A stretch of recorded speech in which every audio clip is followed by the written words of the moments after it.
2, 3. 8 dimensi profil lulusan. 1. Iman dan takwa pada Tuhan. 2. Kewargaan. 3. bernalar kritis. Yang keempat itu kreativitas. Yang kelima itu kolaborasi. Yang keenam itu kemandirian. 7. kesehatan. 8. komunikasi. Ayo kita wujudkan bersama. Oke, terima kasih. Coba sebelum kita lanjutkan, kalian tadi pagi setelah bangun tidur apa yang kalian lakukan? Sholat. Terus mandi, sarapan, apa lagi? Berangkat sekolah. Ada yang sarapan dulu baru mandi? Ada yang mandi dulu baru sholat? Enggak. Berarti kalian berurutan seperti itu ya. Setiap pagi atau ganti-ganti urutannya? Setiap pagi. Atau setiap pagi pasti bangun tidur langsung sholat, iya kan? Ada nggak yang bangun tidur langsung makan? Nggak ada. Oke. Terus ketika itu orang yang sama atau berbeda? Berbeda. Yang perempuan itu orang yang sama atau berbeda? Berbeda. Itu orang yang sama tapi kenapa bentuknya berbeda? Ya, itu orangnya sama, aslinya gendut. Kenapa kok jadi sebelahnya langsing? Tuh, 1. Kalian tahu kenapa itu? Tahu kenapa? Nah, ini orangnya yang sama atau enggak?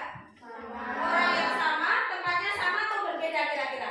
Tempatnya sama. Yang membedakan apanya? Warna, ya. Yang membedakan kecerahannya. Tadi gendut, kok sampingnya langsing ya? Yang kita hitam bisa jadi putih. Selama ini kalian menggunakan itu enggak? Iya kan? Saya loh Bu, jerawatnya banyak, tapi ketika di foto kok jadi mulus ya? Iya apa enggak? Ya, udah tahu berarti ya. Bisa seperti ini tentu ada apa? Apakah langsung tiba-tiba seperti ini? Tidak. Semakin modern, semakin teknologinya canggih, semua bisa dirubah. Ya, semua bisa dirubah. Atau bisa kita menggunakan AI. Sekarang kita masuk pelajaran kita AI ya. Hari ini adalah tentang coding atau AI. Berpikir konvensional sebagai dasar coding dan kecerdasan aktif. Kenapa selalu kita bilang AI? Kalian tahu nggak arti AI itu apa? Sebenarnya arti AI itu kecerdasan artifisial gitu loh. Kenapa kok disingkat AI? A sama I, tapi kita baca dalam bahasa Inggris AI, iya kan? I dibaca I, A dibaca E. AI. Di kalian punya akun WA kan? Di WA itu ada AI. Selama ini kalian gunakan nggak? Gunakan. Gunakan apa enggak? Terus tahu artinya nggak AI itu apa? Kepanjangannya tahu nggak? Selama ini nggak tahu. Kalau dalam bahasa kita ini loh, kecerdasan artifisial. Tapi dalam bahasa Inggris disingkat AI. Kebalikannya kita bacanya. Ya, kebalikannya I. Ini artifisial, kecerdasan dalam bahasa Inggrisnya intelijensi. Kemarin pada baca bahasa Inggris kan? Intelijensi itu ini I-nya intelijensi. A-nya atau E-nya artificial intelligence. Makanya disingkat dengan AI. Tentang cara berpikir menggunakan AI. Jadi, coba anak-anak berpikir konvensional itu artinya, jadi anak-anak ibu semua dituntut memiliki kemampuan berpikir, dapat menyelesaikan permasalahan atau persoalan sehari-hari dengan menggunakan teknik ilmu komputer. Selama ini kita sudah sih menggunakan sedikit, tapi kan pakai hati. Ini yang harus kalian ingat. 1. decomposition, ya, decomposition atau dekomposisi, pemecahan masalah komputasional. Yang pertama, pemecahan masalah. Bahasa Inggrisnya susah, nggak ditulis nggak apa-apa. Pemecahan masalah. Yang kedua, pengenalan pola. Yang ketiga, abstrak. Dan yang keempat, berpikir logaritmik atau pengertian dekomputasional atau dekomposisi pemecahan masalah. Tuh, ya, adalah memecahkan masalah yang kompleks menjadi bagian yang lebih kecil dan lebih mudah dikelola, atau bisa dipahami dengan sederhana sebagai pemecahan masalah besar bagian yang kecil-kecil. Nih, berpikir dekomposisi atau pemecahan masalah, kalian itu adalah kita akan membuat acara perpisahan. Ya, kan kita sebentar lagi akan ada perpisahan ya. Kira-kira kalau kita membuat acara perpisahan, apa yang akan kita siapkan terlebih dahulu? Apa? Dana berarti, ya kan? Uang ada. Kita selesaikan anggaran dulu. Nah, kita cari anggarannya dari mana, terus untuk apa, iya kan? Nah, tempat pinter, iya tempat. Yang namanya perpisahan tidak harus di kelas, tidak harus di sekolah, boleh di kafe, boleh di mana. Tempat. Nah, nomor 3, tempat. Cari dulu tempat. Yang kedua, kenapa tadi pagi ibu nanya? Kamu setiap bangun pagi makan ini. Kira-kira kalau kamu tadi berangkat sekolah itu jalannya dirubah sampai juga kan? Sampai, tapi mungkin lama. Nah, ini pengenalan pola. Jadi anak-anak ibu dituntut untuk bisa mengidentifikasi kesamaan atau pola dalam berbagai permasalahan untuk menemukan solusi yang dapat diterapkan kembali dengan kata lain adalah menemukan pola yang bisa digunakan kembali. Kalau dalam matematika, ini dalam contohnya ya, Nak. Dalam matematika ini polanya apa? Segi 4, ini segitiga. Berarti di sini lagi harus apa? Polanya kan cuma 2 ini. Kalau kita melanjutkan berarti di sini apa? Segi 4 lagi, di sini segitiga, di sini segi 4, segitiga, segi 4, segitiga, segi 4, segitiga. Itulah pola. Selama ini kalian sudah belajar kan? Tapi nggak ngerti kan kalau itu berpikir tentang pola, berarti itu ternyata yang kalian pelajari adalah berpikir mengenal pola. Nah, di sini apa? Polanya cuma ini dia. Lingkaran apa warnanya? Lingkaran merah, lingkaran oranye, segitiga, segi 4. Lah, ini nih yang namanya berpikir mengenal pola. Ketiga, kita cek.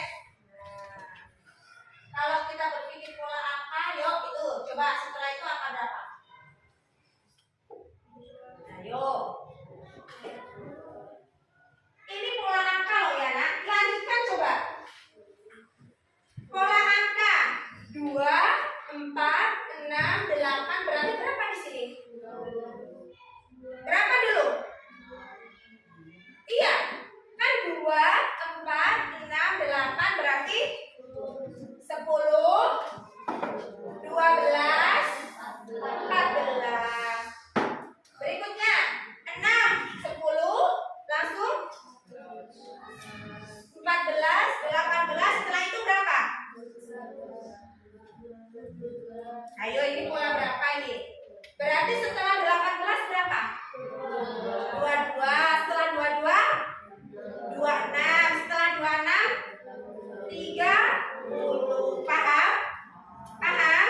Menyusun apa tuh? Oh, menyaring informasi yang tidak relevan dan yang mengambil bagian yang penting untuk menyelesaikan masalah. Dengan kata lain, hanya terfokus pada informasi penting dan menyaring detail yang tidak relevan. Contohnya, aku ada kursi, ada meja, bisa tempat makan. Berarti apa? Aku adalah apa? Ada kursinya, ada mejanya, bisa untuk makan. Aku adalah apa? Meja makan. Rumah boleh rumah makan, boleh tempat warung bakso.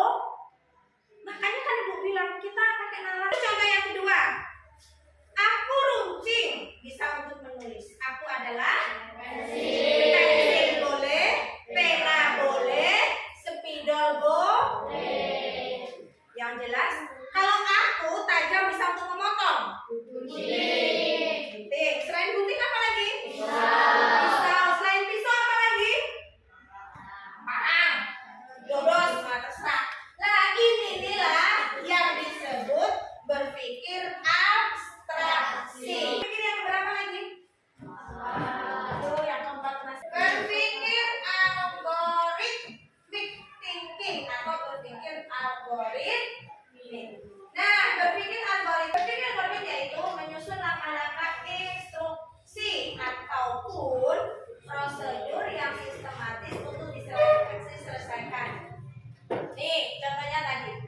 Kenapa ibu tanya kalian bangun pagi ngapain dulu? Itu kalian sudah berpikir algoritmik. Pagi-pagi Bu Guru ini nanya, kamu bangun tidur ngapain dulu? Kira-kira akan sesuai nggak jika bangun tidur kalian langsung makan? Enggak. Nah, kita tuh dituntut untuk berpikir algoritmik seperti itu, bersusun dia.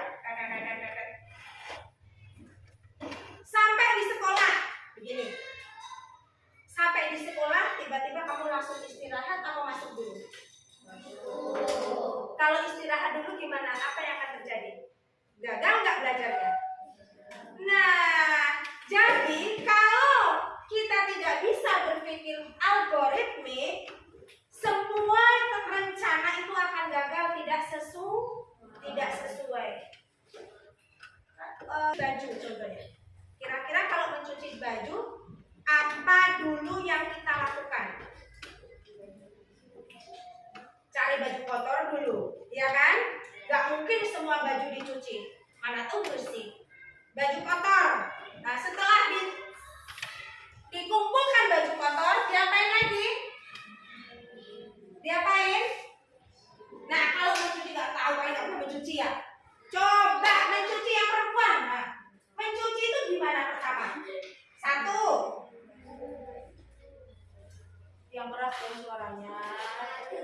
Mengambil baju kotor, kemudian merendam mungkin pakai air atau gimana sih? Nggak pernah mencuci.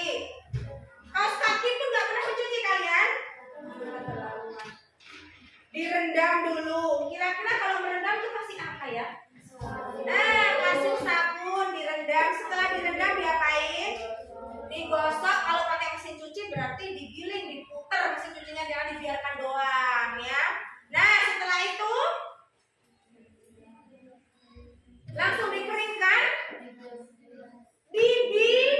nah setelah dibilas, dikeringkan, kemudian setelah dikeringkan, dijemur. Selesai tugas kita, selesai. Nah, inilah kita sudah melakukan sesuatu dengan cara berpikir logarit. Kalau kita tidak pandai berpikir logaritma, tentu kita langsung dijemur. Setelah langsung dijemur, direndam lagi. Setelah direndam, digosok, baru kemudian digiling. Benar atau enggak? Salah besar. Ya, itu sudah salah.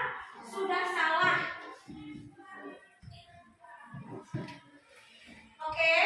Nah, coba ibu ulang.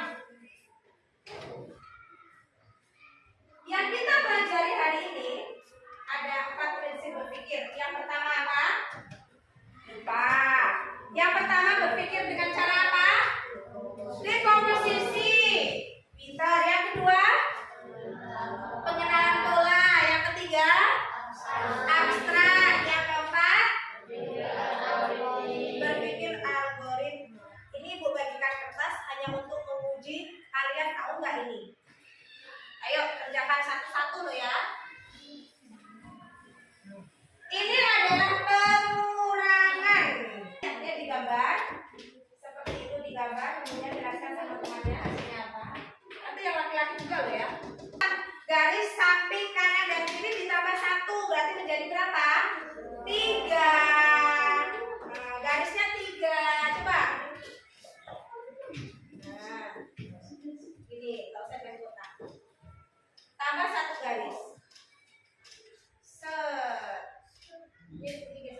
Lihat, bisa nggak? Nomor 4. Aduh, kayaknya mudah tapi susah ya. Ini ya. Ini kayak apa nih? Punya kamu kayak apa, Bani? Nomor 4 ini.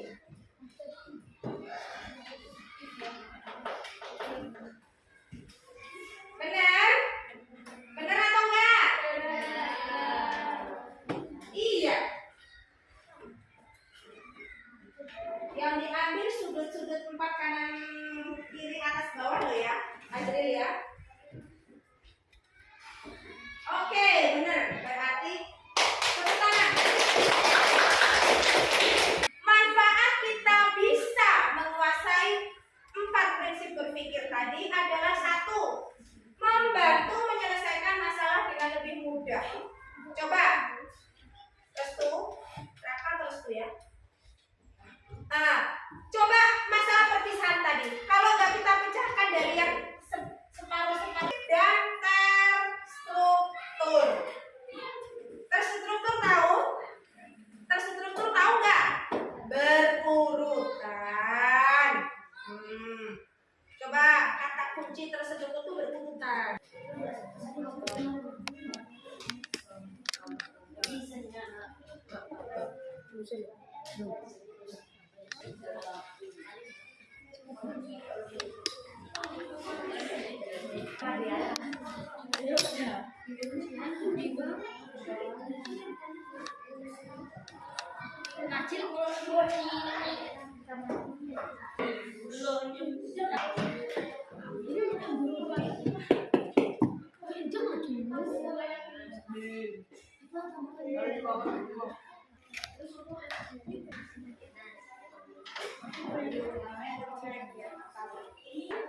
Terus ini kelompok 1, kami dari kelompok 1 atas nama ini ya, ini menyampaikan hasil diskusi kami ini. Di kelompok 2, kelompok 3, kelompok 4. Dan Assalamualaikum warahmatullahi wabarakatuh. Waalaikumsalam warahmatullahi wabarakatuh. Saya dari satu ingin mengucapkan Iya pinter. Ini tadi apa ya? Assalamualaikum warahmatullahi wabarakatuh. Waalaikumsalam warahmatullahi. Apa tuh namanya? Bisa tembak-tembak menembak kamu dengan orang di sana. Nah, roadblock itu menggunakan dan semoga